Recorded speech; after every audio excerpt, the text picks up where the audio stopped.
Hello everyone, welcome back to our channel. जैसे कि आपको पता है कि लास्ट वीडियो में मैं आपके लिए नई सीरीज़ शुरू की थी इस चैनल पे जिसका नाम है अंतिम प्रहार। इस सीरीज़ का केवल और केवल एक ही मकसद है कि एंड टाइम एक महीने में जितना भी समय आपके पास बचा है बोर्ड के लिए, उसके लिए आप कैसे प्रिपरेशंस करें, उसके लिए आप क्या क्या चीज़ें हैं जो ध्यान में रख सकते हैं अपने नंबर्स को बूस्ट अप करने के लिए। वो सारी चीज़ें हमने आपके साथ डिस्कशन किया था लास्ट वीडियो में, कुछ टिप्स दी थी। इस मैंने पिछले वीडियो में ये भी चीज़ बताई थी कि पैटर्न चेंज हुआ है, तो इस वीडियो में मैं आपके साथ वही चीज़ शेयर करने आया हूँ कि पैटर्न चेंज क्या हुआ है। ठीक है, तो सबसे पहले ओवरव्यू देख लेते हैं। तो यहाँ पे जैसे यहाँ पे एक चीज़ लिखी हुई है कि ओवरव्यू में क्या लिखा है, आप ध्यान से उसको पढ़िए। लिखा है कि the ICSE board has implemented significant changes to the examination pattern for class 10th exams in 2025. ठीक है, these modifications aim to align assessment with the NEP 2020 which emphasizes the importance of the application and critical thinking. ये सबसे important है, critical thinking skills, इस पे आपको ध्यान देना है। मैंने पिछली वीडियो में भी कहा था क्रिटिकल थिंकिंग एनालिटिकल क्वेश्चंस आएंगे। तो ये NEP 2020 क्या है? क्या हुआ कि जुलाई 2020 में यूनियन कैबिनेट, जो इंडिया की यूनियन कैबिनेट है, वहाँ एक पॉलिसी लेके आई एनईपी नाम से। ठीक है, उसका ये था कि एजुकेशन सिस्टम में कुछ बदलाव लाने का था। चीज़ें कि बच्चे जो रॉट लर्निंग करते हैं, ठीक है, रॉट लर्निंग का मतलब है, अगली स्लाइड में है, shift from rote learning. Rote learning का मतलब ये होता है कि आप जो रटने वाली चीज़ें थी, जो रट रट के करता था, रटना, ये अब नहीं करना है। ठीक है, अब आपको क्या करना है कि भाई ये याद करके जो भी क्वेश्चन आपके पास थे वहीं पढ़ के चले जाओ, वहीं डायरेक्ट क्वेश्चन आ जाएगा, उसी का आंसर वैसे छाप आओ। ऐसे नहीं करना है। अब आपके अंदर एनहांस करनी पड़ेंगी वो सारी skills. Encouraging students to enhance their problem solving, critical thinking and interpretative skills. तो ये सारी चीज़ें आपको ध्यान रखनी है। ठीक है, उसके बाद हॉट्स, जो आपकी किताबों में अब दिया जाता है, HOTS higher order thinking skills. ठीक है, इससे भी क्वेश्चंस आएंगे अब, तो आप उसको छोड़ के मत जाइए। ये मत सोचिए कि अरे ये तो एक्स्ट्रा क्वेश्चंस है, चेक प्रोग्रेस टाइप, इससे तो आते नहीं, ये मत सोचिए। अब आपका क्योंकि क्रिटिकल थिंकिंग होगा, क्योंकि हॉट्स के सारे क्वेश्चंस क्रिटिकल थिंकिंग होते हैं, एनालिसिस होते हैं, वैल्यूएशन वाले क्वेश्चंस होते हैं, तो ये क्वेश्चंस आते हैं। और ये आपको मैं आज एक स्पेसिमेन पेपर के कुछ क्वेश्चंस लेके आया हूँ, सैम्पल पेपर के, मैथ्स के। मैं उससे दिखाऊंगा कि कैसे कैसे क्वेश्चंस पूछे गए। ठीक है, ये चीज़ है। Students will be required to not only recall information but also analyse data, draw connections between the concepts and form sound judgements. ये बहुत इंपॉर्टेंट चीज़ें हैं, बहुत ज़्यादा। ये जो चीज़ आई है, ये मैंने शायद पिछले वीडियो में बताया था कि सीबीएसई ये पैटर्न पहले ला चुका है, चेंज ला चुका है, आईसीएसई इस साल से ला रहा है। ठीक है, तो ये चीज़। प्रिपरेशन स्ट्रेटजीज, ठीक है, प्रिपरेशन स्ट्रेटजीज में क्या है, familiarising oneself with the new exam format. सबसे पहले तो यही समझ लीजिए कि फॉर्मेट कैसा होगा। Utilising resources such as ICSE के जितने भी सैम्पल पेपर्स आ चुके हैं उनको मेरे ख्याल से आपने लगा लिया हो, नहीं लगाया हो तो मैं अभी उसकी एक सेक्शन ए मैथ्स का आपको दिखाऊंगा कैसा आया है। ठीक है, एक सैम्पल पेपर का अभी मैं दिखाता हूँ, उसके सॉल्यूशंस भी करेंगे अभी। तो ये सारी चीज़ें, और मेन चीज़ प्रैक्टिस जितनी रहेगी उतना अच्छा होगा। ठीक है, अब पहली बात तो पैटर्न की बात करते हैं। पैटर्न जो है उस पैटर्न में 25 से 30% लगभग ये समझ लीजिए कि आपके क्रिटिकल थिंकिंग के क्वेश्चंस होंगे। ठीक है, मैंने क्या कहा, वो रॉट लर्निंग वाली चीज़ें अब खत्म हो चुकी हैं। ठीक है, अप्रोच चेंज करिए, चेंज इन अप्रोच। ठीक है, अप्रोच आपको क्या करना पड़ेगा, चेंज करना पड़ेगा। ठीक है, ये सारी चीज़ें ध्यान में रखते हुए अब मैं आपको एक क्वेश्चंस दिखाऊंगा मैथ्स के सेक्शन ए के। आज मैथ्स से शुरू करते हैं, सेक्शन ए, उसमें कुछ क्वेश्चंस हैं, वहाँ से स्टार्ट करते हैं। ठीक है, जैसे ये सेक्शन ए के कुछ सैम्पल पेपर के क्वेश्चंस हैं। जैसे ये क्वेश्चन ध्यान से देखिएगा, क्वेश्चन नंबर 1 का फर्स्ट पार्ट। ठीक है, ये क्या कह रहा है कि इफ मैट्रिक्स ए और मैट्रिक्स बी की ये वैल्यूज दे रखी हैं, तो which of the following operation is possible. अब यहाँ आपको चीज़ें एनालाइज करनी है। ठीक है, एनालाइज करनी है। अब आप लोगों से ये नहीं कहा है कि दो मैट्रिक्स दे रखी है, उन दोनों को प्लस करो, उन दोनों को माइनस करो, उन दोनों को मल्टीप्लाई करो, ये नहीं दे रखा। तुमको अगर कॉन्सेप्ट पता होगा तो ही ये आंसर दे पाओगे। क्या कह रहा है कि भाई ये दो मैट्रिक्स दे रखी हैं, इन दोनों मैट्रिक्स में अगर कौन से ऑपरेशन हैं इन चारों ऑप्शंस में से जो हम कर सकते हैं। अगर मैट्रिक्स की बात करता हूँ, मैट्रिक्स में जैसे आपको पता है कि a माइनस बी और a प्लस बी, दो मैट्रिक्स को ऐड या सब्ट्रैक्ट तभी कर सकते हैं जब उसके नंबर ऑफ रोज और नंबर ऑफ कॉलम्स दोनों बराबर हो। ठीक है, दोनों मैट्रिक्स में नंबर ऑफ कॉलम्स और नंबर ऑफ रोज दोनों बराबर हो, तभी हम ये दोनों कर सकते हैं। लेकिन यहाँ पे आप देख रहे हैं कि मैट्रिक्स ए जो है वो 1/2 की है। ठीक है, मैट्रिक्स बी जो है वो 2/2 की है। ठीक है, यहाँ पे नंबर ऑफ कॉलम्स तो भले सेम है लेकिन नंबर ऑफ रोज क्या है, अलग अलग हैं। तो यहाँ पे a plus b, a minus b वाला तो कर नहीं सकते हैं, तो यहाँ पे तो ये हटा दीजिए। ठीक है, ये वाले ऑप्शन तो होंगे नहीं। अब आता है b और c और d वाला ऑप्शन। ठीक है, c और d में क्या होगा, देखिए c और d में ये चीज़ें ध्यान रखनी है कि भाई जब मल्टीप्लिकेशन आता है, ठीक है, मल्टीप्लिकेशन ऑफ मैट्रिक्स। ठीक है, इसमें कॉन्सेप्ट आपको पता नहीं होगा तो आंसर दे ही नहीं पाएंगे। ठीक है, क्या होता है कि अगर दो मैट्रिक्स दे गई हैं तो दो मैट्रिक्स के हमको number of columns, number of रोज और नंबर ऑफ कॉलम्स दिए होते हैं। ठीक है, जैसे मान लीजिए a है हम लोग का, उसकी नंबर ऑफ रोज m है और नंबर ऑफ कॉलम्स n है। ठीक है, ऐसे ही b है, उसका मैं मान लेता हूँ p मल्टीप्लाई बाय q, इसका नंबर ऑफ रोज ये है और नंबर ऑफ कॉलम्स ये है। ठीक है, इन दोनों का मल्टीप्लिकेशन तभी पॉसिबल होगा, मल्टीप्लिकेशन इज पॉसिबल व्हेन जो पहली वाली मैट्रिक्स है उसका जो कॉलम है और जो सेकंड वाली मैट्रिक्स है उसका जो रो है, इन दोनों का नंबर सेम होगा, तभी मल्टीप्लिकेशन पॉसिबल है, तभी ही पॉसिबल। नहीं तो अदरवाइज अगर ये और ये number of columns of the first matrix और number of rows of the second matrix, ये दोनों के नंबर अगर सेम नहीं है तो ये मल्टीप्लिकेशन पॉसिबल नहीं है। तो आप पिछले वाली स्लाइड में जाइए और देखिए यहाँ पे क्या दे रखा है, ए जो है ये हमारा क्या दे रखा है, ए मैट्रिक्स है ये हमारा 1/2 का। ठीक है, और बी मैट्रिक्स हमारा 2/2 का। यहाँ पे ये देखिए, यहाँ पे इसका नंबर ऑफ कॉलम और नंबर ऑफ रोज दोनों बराबर है, तो ए को हम बी से मल्टीप्लाई कर सकते हैं, तो ये सही है। ठीक है, तो ये वाला कॉन्सेप्ट सही है, तो ये भी सही हो जाएगा, ऑप्शन सी इसका आंसर होगा। लेकिन आप ये भी सोच रहे होंगे भाई a इंटू बी कर रहे हैं तो b इंटू ए क्यों नहीं सही होगा। भाई इधर देखो, जब b को मैं पहले रखता हूँ तो यहाँ देखोगे जब मैं इस बार कंपेयर करूँगा तो यहाँ पे नंबर ऑफ कॉलम इसका 2 है और नंबर ऑफ रो इसका 1 है, तो ये एक दूसरे के बराबर नहीं है, तो ये वाला ऑप्शन गलत है। ठीक है, मैं ये कह रहा हूँ यहाँ पे आप लोगों को क्रिटिकल थिंकिंग, आप लोग को कॉन्सेप्ट पता होंगे तभी आंसर दे पाएंगे। ठीक है, अगला क्वेश्चन, ये तो खैर आसान है, ये तो डायरेक्ट आपका क्वाड्रेटिक इक्वेशन के है। तो यहाँ पे क्या कह रहा है कि भाई for all values of x find the value of k। तो यहाँ पे सॉल्व करके बस k की वैल्यू बतानी। भाई दोनों साइड सॉल्व कर लो, x² + kx + 6 is equal to, जब इन दोनों को वापस मल्टीप्लाई करेंगे क्या आ जाएगा, x²। ठीक है, और इसको मल्टीप्लाई करेंगे -5x + 6। ठीक है, अब चीज़ें बस इसको कंपेयर कर दो, ये इससे कट जाएगा, ये इससे कट जाएगा, ये इसके बराबर आ जाएगा। यहाँ से तुम्हारी kx इज इक्वल टू -5, तो यहाँ से k की वैल्यू क्या आ जाएगी, -5। ये तो खैर सिंपल क्वेश्चन था। ठीक है, आगे चलते हैं।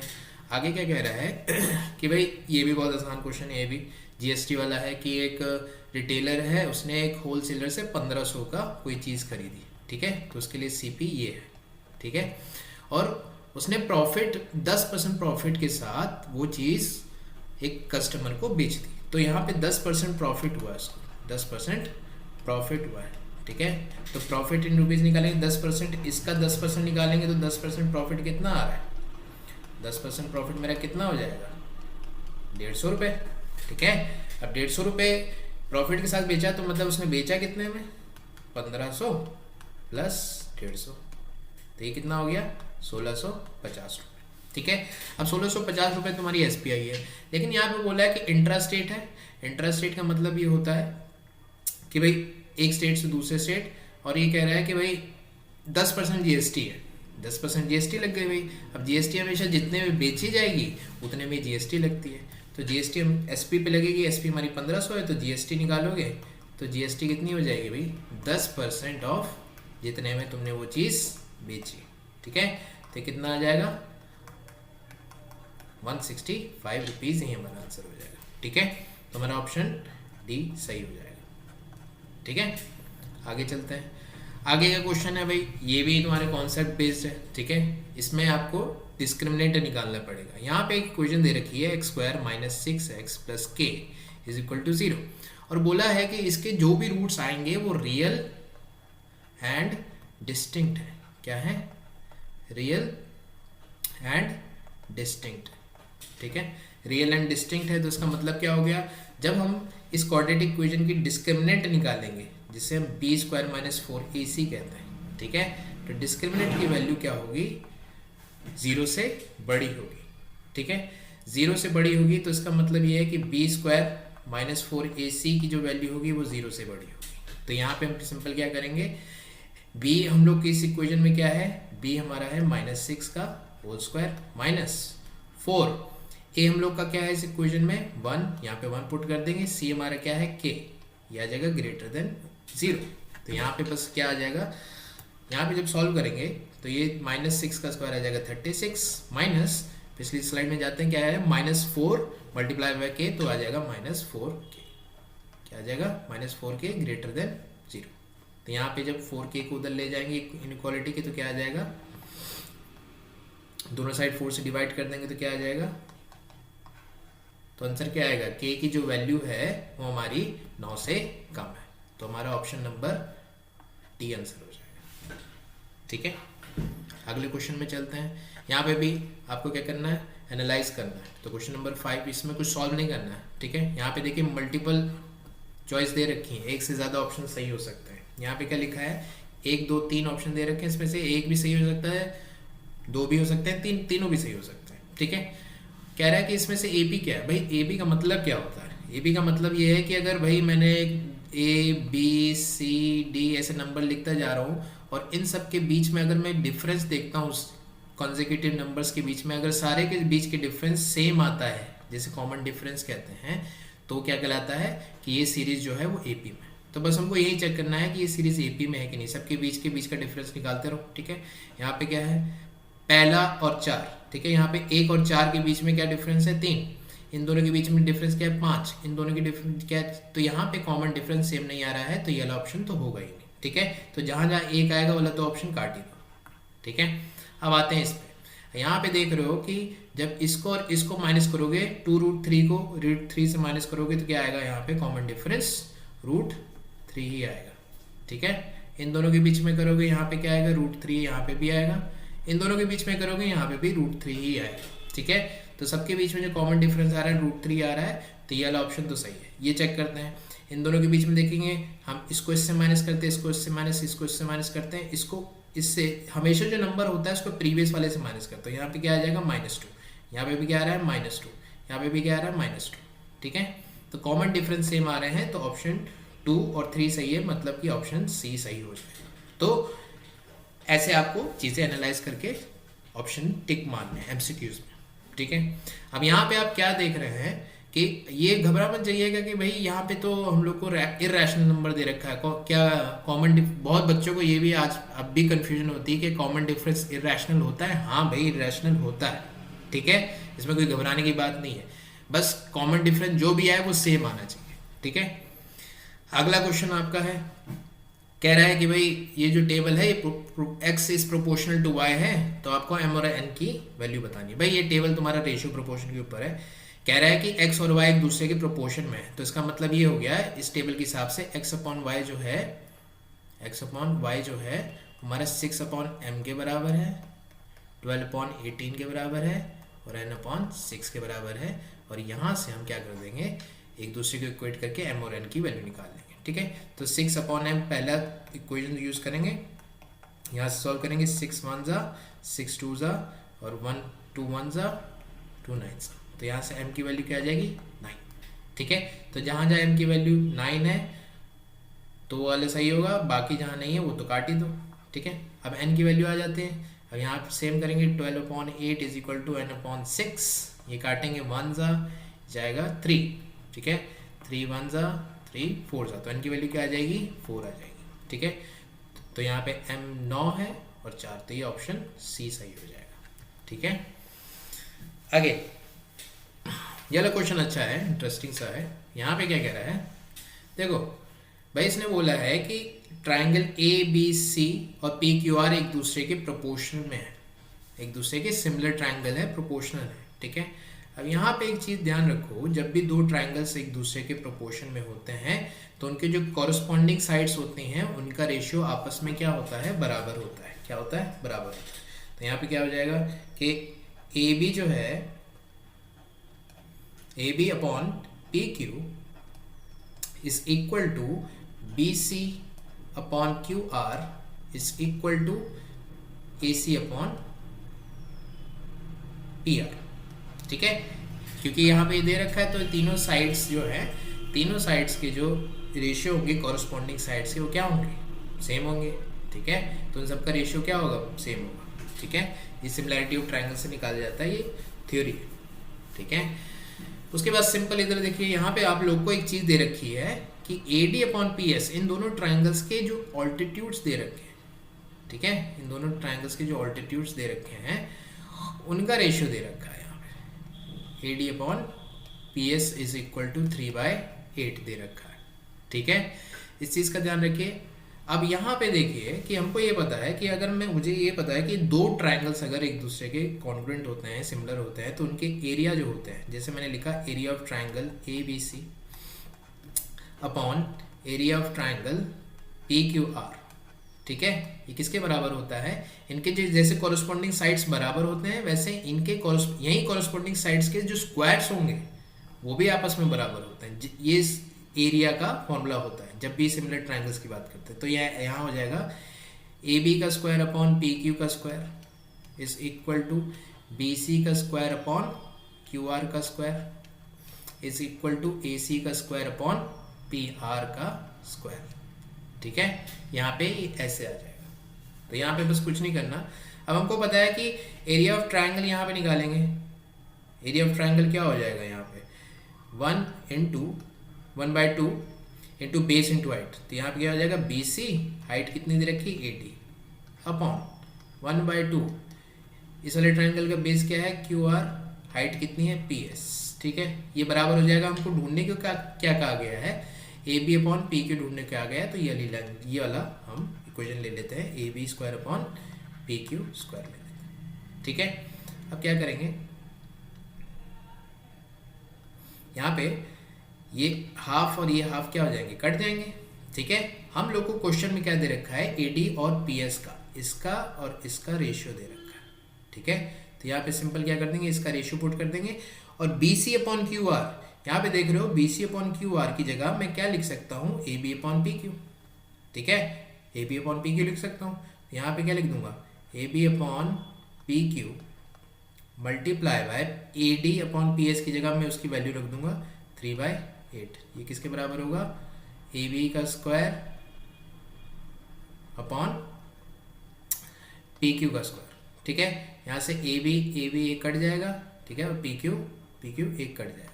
ठीक है, तो यहाँ पे क्या बच जाएगा, A B upon P Q की जो वैल्यू है वो मेरी क्या आ जाएगी, 3/8 आंसर आ जाएगा। तो इसका आंसर यही होगा। ठीक है, ये चीज़। लेकिन एक चीज़ याद रखिएगा, ये तो सॉल्यूशन है, अगर सॉल्यूशन आता है तो ये मैंने सॉल्यूशन इसलिए किया है ताकि मान लीजिए ये क्वेश्चन आपका 2 नंबर में आ गया तो क्या करेंगे, तो ऐसे सॉल्व करना। नहीं तो अगर एमसीक्यू आया है तो एमसीक्यू में आपको सिंपल ये करना है कि भाई अगर दो ट्राइंगल्स जो हैं एक दूसरे के कॉन्ग्रुएंट हैं तो उनके ऑल्टीट्यूड्स भी कॉन्ग्रुएंट ही होते हैं। ये चीज़ ध्यान रखिएगा।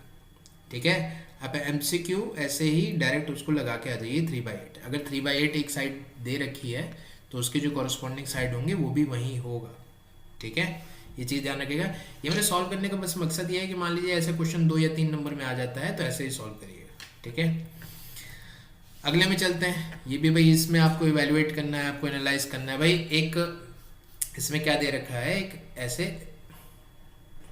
राइट एंगल ट्राइंगल है, उसको इस अपनी इस ठीक है परपेंडिकुलर पे ऐसे रोटेट कराया गया। जब रोटेट कराया गया तो भाई घूम के ऐसे आ जाएगा। ठीक है, उसने कहा कि पूरा रोटेट कराया गया, जो घुमा के वापस ऐसे ला दिया जाएगा तो भाई अपनी जगह पहले तो ऐसे ही है, फिर ऐसे जाएगा घूम के। भाई जब ये चीज जो है घूमेगी तो ये क्या बनाएगी, एक क्या बनाएगी, एक वापस जब घूम के ये वापस यही आएगा। अगर इसको मैं फिक्स रखता हूँ, ये घूम के वापस अपनी जगह आ जाएगा ऐसे, तो क्या बना देगा, एक कोन बना देगा। ठीक है, तो क्या बन रहा है, एक सिंगल कोन बन रहा है। तो इसका आंसर क्या हो जाएगा, सिंगल कोन। तो ओनली वन। डबल कोन क्यों नहीं होगा भाई, डबल कोन तो वो होता है कि दो कोन्स आपस में जो अटैच होते हैं उन्हें कहते हैं। ठीक है, या ऐसे अटैच हो या फिर ऐसे अटैच हो, इन्हें हम कहते हैं डबल कोन। ये होते हैं डबल। ठीक है, सिंगल कोन तो सिंगल कोन होता है। ठीक है, जैसे इसका ऑप्शन 1 ही होगा। ठीक है, ये वाला क्वेश्चन तो खैर इसमें तो कुछ करना ही नहीं है, देख के लिखना भाई। इसमें तो इवेंट ए दे रखा है कि sun will rise from the east tomorrow. क्या ये तो 100% सही है, ये तो 100% सही है। ठीक है, ये तो होना ही होना है। It will rain on Monday, ये हमको पता नहीं है। ठीक है, इसकी प्रोबेबिलिटी 100% नहीं है, हो भी सकती है नहीं भी हो सकती है। February month has 29 days in a leap year, leap year में फरवरी में 29 डेज होते हैं, ये भी 100% सही है। तो which of the above events has probability equal to 1, तो इसकी इक्वल टू 1 है, इसकी इक्वल टू 1 है, तो केवल ए और सी होगा। तो इसका ऑप्शन नंबर डी। ठीक है, आगे चलते हैं। आगे क्या कह रहा है कि क्वेश्चन नंबर 10 कह रहा है कि 3 वर्टिसेस हैं, ठीक है, of a scalene triangle. Scalene triangle की बात हो रही है भाई, स्केलिन ट्राइंगल की बात हो रही है जिसके सारे के सारे साइड्स क्या होते हैं, अनइक्वल होते हैं। ठीक है, एक ऐसे ट्राइंगल बनाया है मैंने ऐसे। उसने कहा है कि भाई एक स्केलिन ट्राइंगल है, तो स्केलिन ट्राइंगल में ये बोल दिया है कि भाई एक पॉइंट है। ठीक है, एक पॉइंट है ऐसे, इस पॉइंट से अगर स्केलिन ट्राइंगल के ये वर्टिसेस को ऐसे ज्वाइन कराया जाए तो ऐसा कौन सा वो पॉइंट क्या कहलाता है।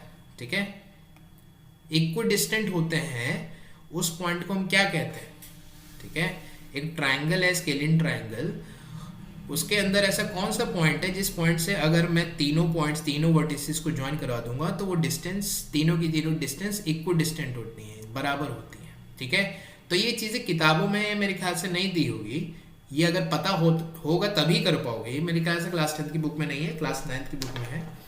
तो यहाँ पे देखो कि ऑर्थो सेंटर, तो भाई तुम लोग को पता है क्या होता है, क्या होता है ऑर्थो सेंटर। ऑर्थो सेंटर सबसे पहले तो ये समझो कि चारों की चारों चीज़ें समझो। ऑर्थो सेंटर तो हमारा ये होता है कि अगर भाई कोई ट्राइंगल बनाया है मैंने, ठीक है, उन तीनों ट्राइंगल के अगर मैंने परपेंडिकुलर खींचे हैं, परपेंडिकुलर बाइसेक्टर बनाए हैं, ऐसे करके और ऐसे करके, इन तीनों परपेंडिकुलर बाइसेक्टर को जिस पॉइंट मीट करते हैं तीनों, उसको हम ऑर्थो सेंटर कहते हैं। ठीक है, सर्कम सेंटर क्या होता है भाई, सर्कम सेंटर हमारा होता है कि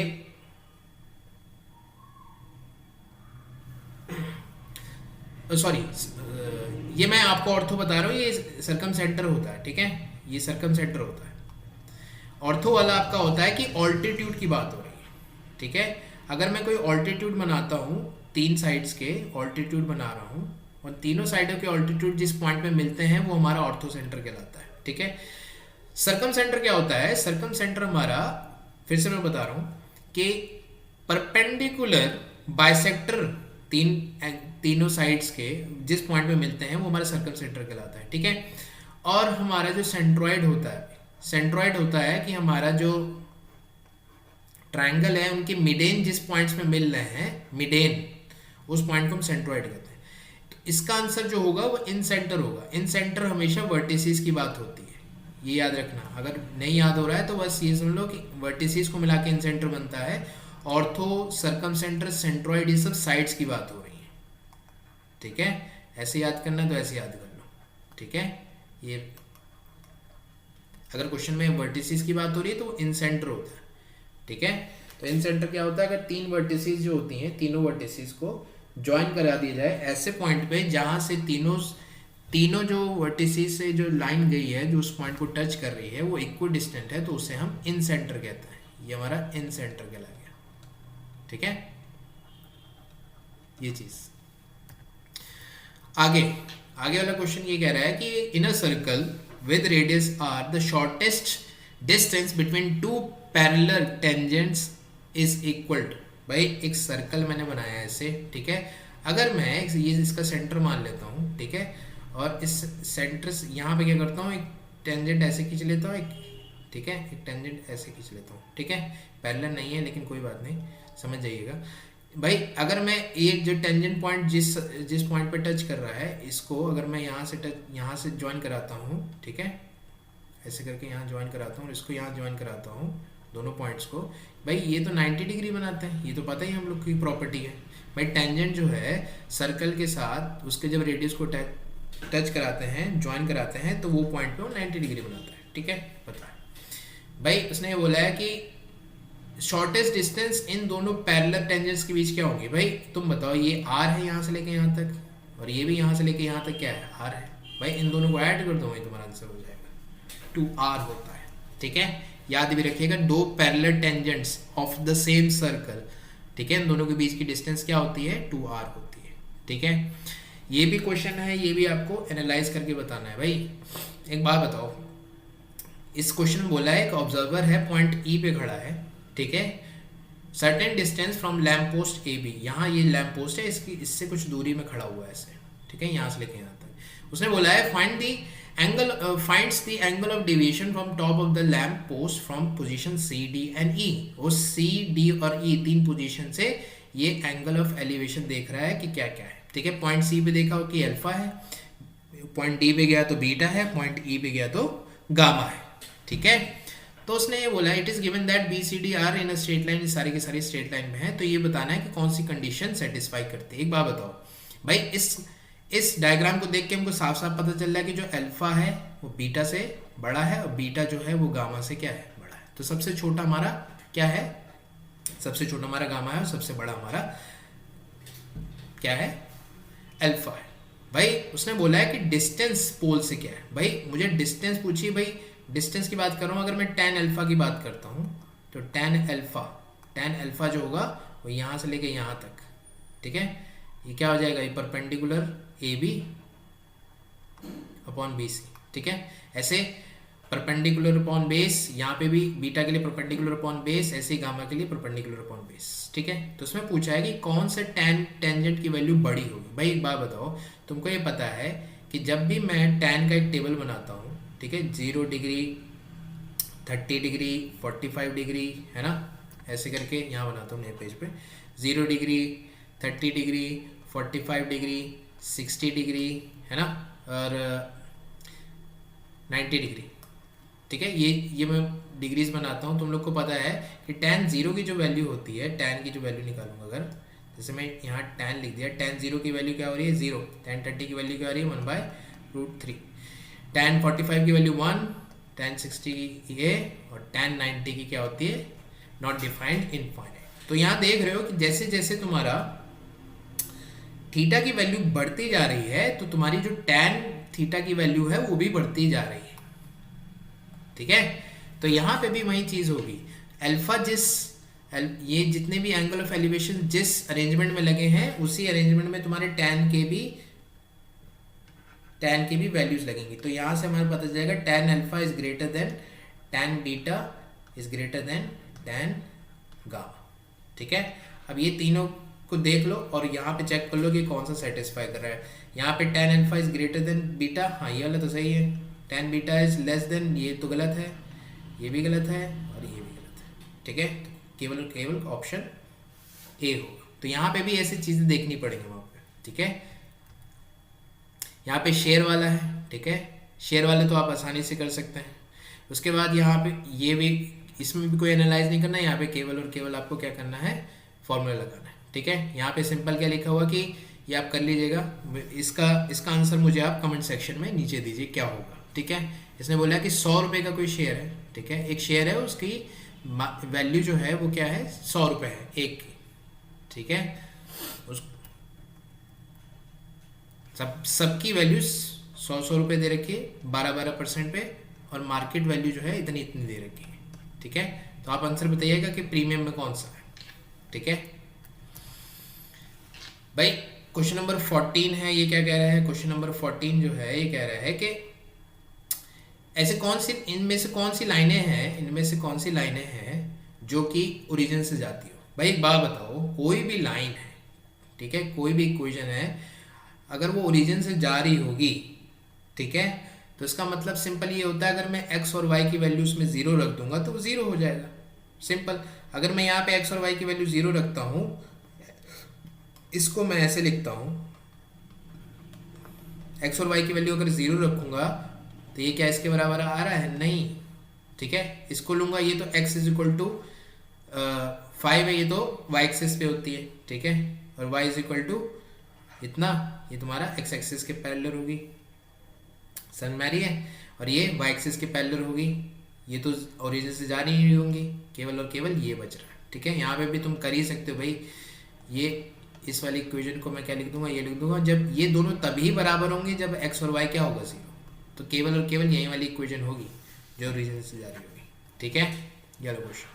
अब यहाँ पे ये देखिए, ये टाइप के क्रिटिकल क्वेश्चन हैं जहाँ पे 2 स्टेटमेंट दे दिए जाएंगे और वहाँ पे सबसे पहले में पूछा जाएगा असर्शन और रीजनिंग। ठीक है, पहला जो स्टेटमेंट दे रखा है, क्या उसके लिए जो रीजनिंग दे रखी है क्या वो सही है, तो हमको पहले दोनों चीज़ें चेक करनी है। तो असर्शन क्या है, to find the median of a given data the variate needs to be arrange in ascending और डिसेंडिंग ऑर्डर, बिल्कुल सही है। ठीक है, जब भी मीडियन ढूंढा जाता है तो जो भी ऑब्जर्वेशन डेटा दिए होते हैं, जितने भी डेटा दिए होते हैं, उनको क्या करते हैं हम लोग, अरेंज असेंडिंग ऑर्डर में पहले लगाते हैं उसको। ठीक है, ये सही है। फिर रीजन क्या है, the median is the central most term of the arrange data, ये भी सही है। ठीक है, तो दोनों सही है। तो हम लोग को मकसद क्या होता है भाई, कि जो भी मीडियन का डेटा दिया होता है उसको हम असेंडिंग डिसेंडिंग ऑर्डर में इसलिए लगाते हैं क्योंकि जो उसका सेंटर वाला टर्म होगा वही उसका मीडियन कहलाता है। ठीक है, तो इसका आंसर क्या होगा, both A and R are true. ठीक है, तो आपने ये मल्टीपल चॉइस क्वेश्चंस देख लिए। ठीक है, मुझे उम्मीद है कि आप लोग को समझ में आया होगा कि अगर आपको कॉन्सेप्ट क्लियर नहीं होंगे तो आप MCQs में भी फंस सकते हैं, जो केवल 1-1 मार्क्स के हैं उसमें भी फंस जाएंगे अगर आपको कॉन्सेप्ट नहीं पता होंगे।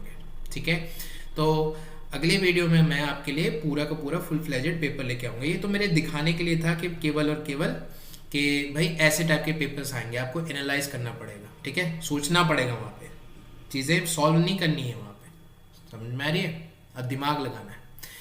फिलहाल इस वीडियो के लिए इतना ही, आप लोग अपना ध्यान रखिए और मिलते हैं अगले वीडियो में। Thank you so much for watching.